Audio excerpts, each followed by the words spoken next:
Esse mangá conta em cada um de seus capítulos mais de 100 histórias de fantasmas, demônios, criaturas bizarras e assassinos. Ele fala que quando alguém termina de contar essas 100 histórias, fantasmas e demônios reais começam a aparecer. E eu irei narrar e contar todas as 100 histórias aqui, capítulo por capítulo. A história começa com um menino que tinha acabado de mudar de escola. Por isso ele não tinha nenhum amigo ainda.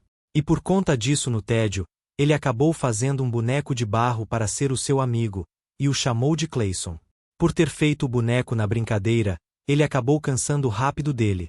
Até que um dia, quando ele estava saindo do seu quarto, ele ouviu alguém o chamar.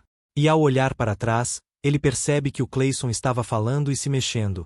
Enquanto ele estava sem entender nada, o Clayson falava para ele jogar água em cima dele por estar rachando de tão seco que estava. O prota, mesmo sem entender o que estava acontecendo, mesmo assim fez. Não demorou muito para eles ficarem próximos um do outro, e graças ao Clayson, o prota pôde se divertir depois de muito tempo. Mas isso não duraria para sempre. Voltando da escola, o prota caminhava em direção ao seu quarto enquanto escutava barulhos de cliques vindo dele. E ao entrar percebe que o Clay estava mexendo no seu notebook. E ao reparar bem no Clay, percebe que ele já não está tão bem quanto ele estava no início. Ele está mais ressecado e com várias rachaduras no corpo. O prota falava para ele não mexer nas coisas dele porque ele iria sujar. O Clay fala que estava pesquisando sobre ele. E ele descobriu o que ele era. Ele falou que era um Tsukugami, que é quando um espírito possui um objeto. O prota, mexendo no celular, nem ligava para o que ele estava falando. O Clay pergunta se ele estava bravo com alguma coisa enquanto o prota falava que estava falando com os amigos da escola e que era para deixar ele em paz. O prota perguntava o que ele estava fazendo e por que ele havia jogado barro no celular dele. O Clay falava que ele era o único amigo que ele precisava e se ele tinha certeza de que eles eram amigos dele mesmo. E que seu melhor amigo era um boneco de argila. O prota levantava em direção ao Clay e falava que era estranho, e que humanos devem ser amigos de outros humanos. Ele dizia isso enquanto colocava o Clay em uma caixa fechada enquanto dizia que ele era apenas um brinquedo para ele.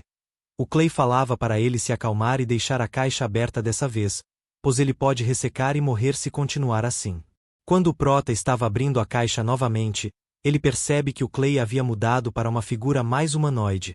Ele, assustado, fecha a caixa e saía correndo enquanto jogava ele fora.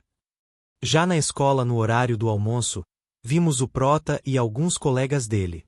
Um deles falava para ele ir comprar pão para eles, falando que eles eram amigos. O prota foi comprar o pão e já estava voltando subindo as escadas.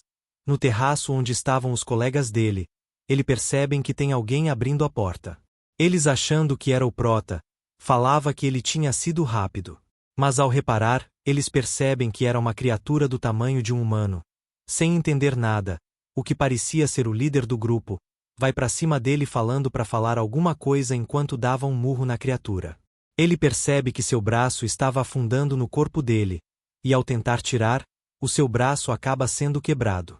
Outro cara, vendo isso, vai para cima dando um soco na criatura. O prota, enquanto isso, estava subindo as escadas com a sacola quando percebe que o Clay estava parado bem em frente da porta do terraço. Ele, em choque, pergunta o que ele estava fazendo ali, e se ele tinha ido lá para se vingar.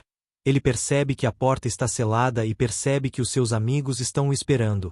O Clay fala que ele é seu único amigo e que é tudo o que ele precisa. Subindo no ombro do prota, ele perguntava se ele estava certo. Se virando para ir embora, o prota falava que ele estava certo. Que o único amigo que ele precisava era o Clayson.